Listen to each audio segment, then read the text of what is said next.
pretty much everybody involved with Spider-Man No Way Home has been making the rounds since the film released, answering as many questions as they could legally answer without revealing too much of what could have been. Which brought us to the cameos aspect of Spider-Man No Way Home, and the rumors that Andrew Garfield and Tobey Maguire were originally only going to be small cameos. They now directly address that and explain why this was never the case and why they could never actually do that.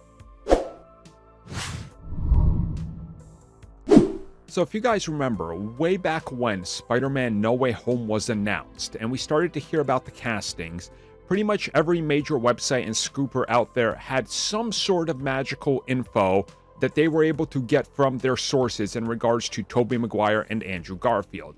First, Tobey Maguire was the only one in the film and Andrew was a cameo, and reverse, and they were both going to be only small cameos, and there wasn't going to be much of them, or they were only going to be mentioned or shown off screen and never actually acknowledged, and it was pretty much a roller coaster ride. Ultimately, we learned that all their scoops were just make-believe.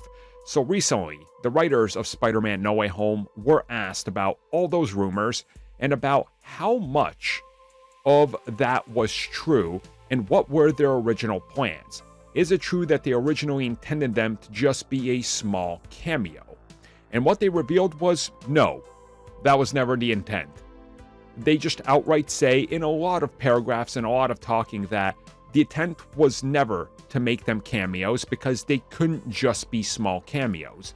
If you look at the size, scope, and scale of the story with all these villains and what they were doing, that if they were just a cameo, it would be a disservice to every single Spider-Man and also every single Spider-Man fan and the film itself.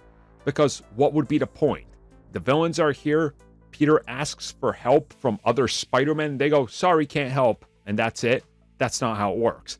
And they also couldn't just show up in the third act, which is what many scoopers said, they're only going to be in it 10 to 12 minutes, and then help the fight, because that doesn't make sense either, because they would also have questions in regards to where are we, what is going on, who are you, and you, who are these guys, you know, so there's a lot of questions. So they pretty much revealed that if you look at the story that we knew was happening from the very early details that they gave us, aka Doc Ock is back, Electro is back, it was everything you needed to know about the story, that it couldn't just be cameos because the story then wouldn't make sense.